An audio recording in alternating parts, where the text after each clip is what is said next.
going on, folks, and welcome to another episode of Seeing Live. I'm Colion Noir, and you may have heard about ShotSpotter technology in the news. It's one of the latest tools being used by law enforcement to fight crime. Check it out.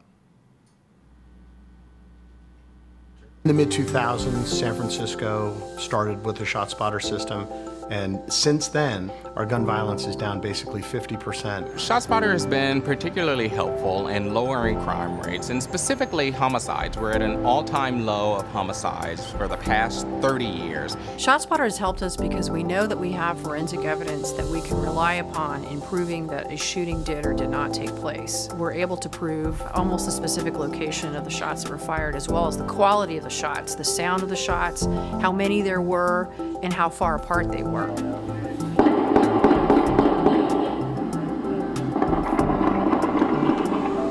With ShotSpotter, I have more confidence sending the officers into the vicinity where the shots are fired. Charlie 77, show me responding to that 916. We respond a lot smarter, we respond faster. We know with better accuracy where the gunfire is located, so there's taking a lot of that guessing out of the game. The president and CEO of ShotSpotters is Ralph Clark. He joins us now. How's it going, Ralph? Doing very well. Absolutely. Good afternoon. Yeah, that it is. At least in Dallas it is. So, what is ShotSpotter exactly for people who aren't too familiar with it? Great. Well, ShotSpotter is an acoustic surveillance technology that uses sensors to be able to detect, locate, and alert on gunfire. And the way we do that is we deploy sensors in urban areas, typically 15 to 20 sensors per square mile. We put them up typically high on top of rooftop buildings and the like. And these sensors are designed to ignore ambient noise and trigger and timestamp on impulsive noises, essentially booms or bangs. And when it does that, we're able to use the time differential to triangulate the exact location of that particular gunfire event within 30 to 45 seconds of the trigger being pulled. Okay. So now, besides, I guess you could say, besides the obvious, what was the motivating factor for developing technology like this?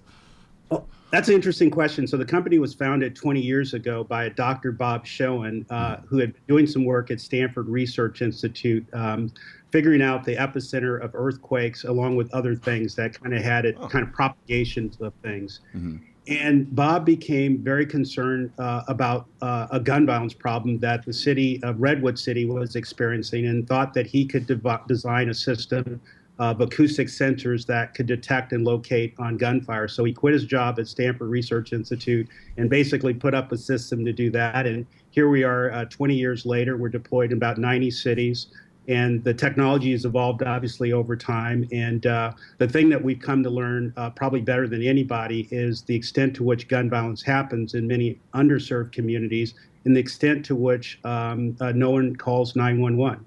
And there's many more gunfire events than what results in homicides or GSW, gunshot wounds. And so we become basically a set of very precise ears to help law enforcement respond to those events safely and quickly. Okay. So now, a thought came to my head when you were kind of explaining that. So does the system work in a way where once it detects a shot's fired, does it automatically alert HPD? I'm sorry, I'm from Houston. Does it automatically alert law enforcement in the area, or is it just kind of passive in a sense that, you know, once it's been called in or reported by someone else, they just go back to that technology and pull it? Oh, great. Yeah, no. So it's much more active in that regard. Okay. So we're basically sending a digital alert to a officer or a PSAP center, a 911 call center in real time. And basically you can think of it as a screen pop if it's on a laptop or mobile device. It's a screen will come up, it'll have a map on it, it'll have a dot on a map, and it'll have a description of the event, the exact location in terms of lat and long, and address, number of rounds fired. We even have a recording snippet of the event, so an responding officer can actually listen to it as they're going self-dispatching to the scene. And we now have a mobile app as well, so we're able to send this directly to a mobile app. Because again, the thing is 80 to 90% of the time people don't call 911 when shots are fired. And even when they do, more often than not, people don't know exactly where to direct law enforcement. So effectively, you have a lot of gunfire activity that doesn't get responded to that effectively becomes normalized. And I think anecdotally, I would just share with you and your audience that we've come to know from working with policing agencies that this is not thousands or hundreds of people that are using guns criminally. These are very few people that are driving most of the gun crime problem. I live in Oakland, California, born and raised, and when you talk to the police department here, they estimate it's probably no more than 20 serial trigger pullers that are driving 60 to 70% of the gun crime here in Oakland. I'm actually glad you said that because at least in a lot of the research and reading and just personal experience from what I've known, people tend to talk about the violence that tends to happen in the inner city holistically from the standpoint as, it's just one massive war zone. Engaged, and everyone in it is essentially engaging in this level of violence when it's the complete opposite. We're talking about a super minority of people in these environments that are actually engaging in these criminal activities and causing Yeah, and I think it's really quite interesting because there could be a lot of people that are involved in I would say illegal or criminal behavior, but even amongst those individuals, there's the shooter, right? There's that extra crazy person that has no compunction or reservations about being a shooter. And again, the idea that we try to promote in working with law enforcement is you're trying to identify and intercept that shooter before they kill someone, because the fact of the matter is when you do ultimately have a homicide, chances are that's not the first time that gun's been fired criminally. And it wouldn't be the last time unless you're stepping it. So this is really about focused deterrence and providing some level of normalcy to these communities that don't see a response. Because that's ultimately we need to denormalize gun violence, and you can only do that when police show up. Yeah, no, it's definitely. As I was going through your website, I noticed just reading through the literature, and I know somebody pointed out about enforcing. Doing a much better job becoming exceptionally vigilant about enforcing the current laws that we have on the books now, and doing our best holistically to approach that. As most organizations, corporations, they tend to kind of stay away from the political components of things. However, with this technology, you guys kind of almost thrusted into the political sphere, or at least the gun debate in many respects. How do you guys typically manage that and handle that aspect of it? Because I think in a lot of ways, when we talk about the gun debate, there's this idea and notion that, you have gun rights advocates over here, then you have essentially what we call the anti-gunner, so to speak. And there's this idea that the people over here are largely apathetic to gun violence, when in reality, I think we're talking about different ways of going about trying to fix the issue. So how do you guys navigate that kind of lane in terms of dealing with what you guys provide as a product and in that political environment? So we're right down the center. This technology and the application of this technology is completely apolitical and agnostic. And so we don't have to concern ourselves really as a company with the debate between the two extremes that you described. In fact, we like to think of ourselves as a bit of a unifying force because, who would be against responding to and intercepting serial trigger pullers? Yeah. I can't imagine anyone from the left is going to be concerned about that, because there's a professed concern around gun violence, right, and reducing gun violence, preventing gun violence.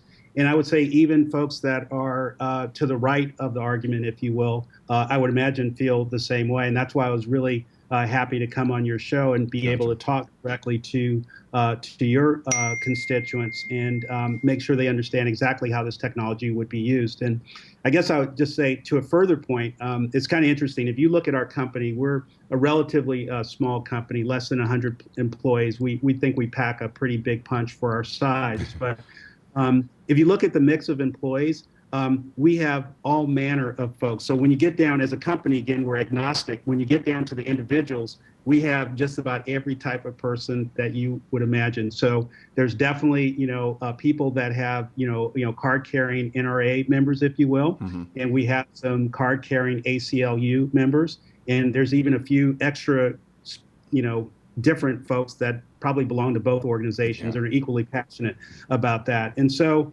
at the end of the day, we're all kind of coming together to solve a really big problem that is being dealt with in too many of our communities, and that is, how do you prevent and reduce gun violence? And I think the only way you can do that is you got to focus on where the problem is, and the problem is in the illegal use of guns, and we know that the illegal use of guns is being perpetrated by very, very few individuals. So let's go get at that And that's the first order of business. And then second and third order of business is something else. And we'll leave those, debates to other folks. But there's a lot that needs to be done with just attacking the problem where it exists right now.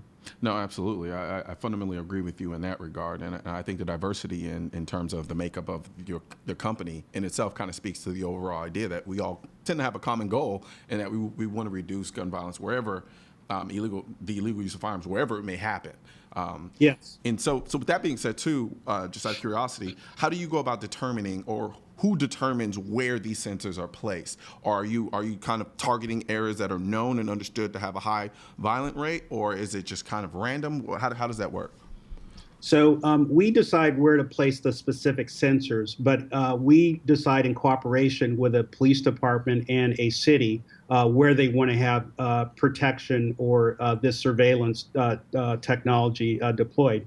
And I mean, it's not, it's not super secret. You can go to almost any city and kind of know where there could be a potential issue with respect to gun violence. Again, we only see a little bit of the data because I think typically and sadly in most situations, people associate gun violence with, again, homicides and non-fatal shooting, GSWs. And, we know, sadly, that oftentimes these events are happening in our most challenged and underserved communities, which, by the way, are deserving of their fair share of public safety, because these communities otherwise are very quite resilient.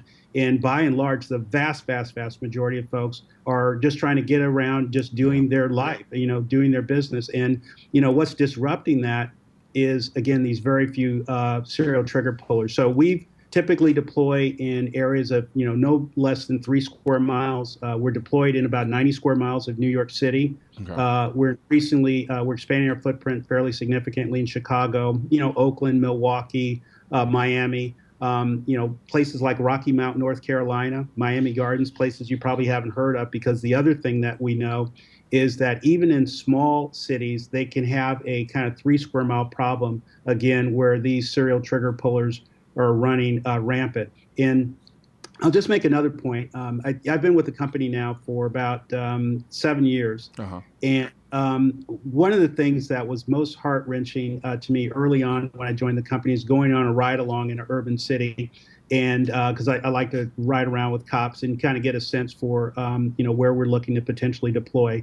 And there happened to be a shooting that day. And this officer that I was with was called to the scene. So he asked me, hey, would you mind, if I go to the scene of this homicide, to help control the area? And to me, this was really quite, thrilling, scary, exciting, all at the same time. Yeah, I can not ever witnessed that. Yeah.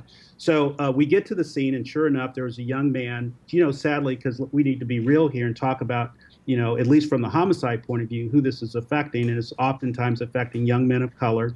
And here's a young kid laying in the street. And that was upsetting to me. But what was much more upsetting to me, and I don't even know that I can describe it adequately, is watching like the people around the scene, many of them very young children, going about their business in a way that it was just completely normal, with almost a vacant look. I mean, literally, kids riding their bikes, jumping rope. No one was upset. They knew the kid is like, hey, well, this is what's supposed to happen here. And I started thinking about that. And I says, well, if people ever really measured that kind of impact of gun violence, our hair would be completely on fire. Because unfortunately, when we isolate the gun violence problem to homicides, it's easy to have a cognitive disconnect because it affects young men of color. And no one's wishing anyone to be shot and killed, but I think it's the kind of thing, well, gee, what were they doing? Were they a part of a gang, et cetera? But there is no looking away from a 8-year-old little girl that, for all manner of reasons, she might be bedwetting, she might be exposed to teenage pregnancy, drug abuse, alcohol abuse, the whole 9 yards, because they've had this level of stress and trauma introduced to them at a very, very young age on a cumulative basis. That's the cost of gun violence. And so that's why I'm compelled and honored to be working with this company to try to do something about it.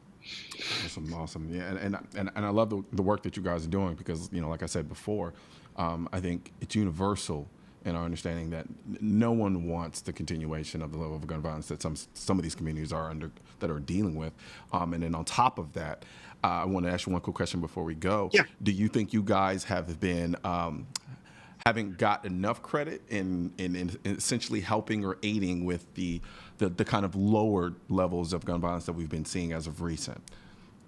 Well, no, I mean, so we're really proud of this technology. We've got 33 issued patents. We're impactful. We know a lot about gun violence that most people don't know, but we're also humble to know that this is a tricky business. Yeah. I mean, we can't take singular credit for anything. Clearly. We don't want singular blame for anything either. Yeah. I mean, I'm successful is there's a city or agency that's taken a comprehensive approach to gun violence. And we're one of the tools, not the only tool, but we're one of the tools that a police department and city uses to kind of get at the problem. But I will say this, that probably the biggest lever to reduce or denormalize gun violence, honestly, is an engaged collaborative community working cooperatively with law enforcement. This is not anything you can arrest your way out of. This is not anything that you can just go flood a urban community with a whole bunch of police officers if, in fact, there's not a trusting, collaborative relationship between that police department and that community that they're there to serve, actually. So one of the ways we like to talk about our tool to police departments, and it's challenging in some places, is like they should use this tool as a way to better serve communities, right? Yeah. Show up, be present, the way they would in the affluent part of town if a gunshot's fired. So what I always like to say is there's a part of Oakland I grew up in, and now there's a part of Oakland that I'm fortunate enough to live in now. And I got to tell you, if a gun's fired where I live now, there's no question about police showing up. Where I grew up, hey, I mean, well, now with our tool, they're kind of showing up the same way. But before our tool, totally. Hey, does someone show up? And so, people and agencies that take that view, I think that's where we're going to be successful. And we're happy to be part of the team. We don't want singular credit at all. Absolutely. Absolutely. Well, thank you very much for taking the time to speak with us today. It was an absolute pleasure. It was actually a very invigorating conversation for me. And I wish you guys the best of luck. Thank you very much. Honored to meet you. And thank you so much for having me on your show. Absolutely. Anytime. All right. Take care. Bye-bye. We're going to take a quick break. And when we come back, how does being limited to one gun a month sound? Yeah, I don't like that either. We'll be back.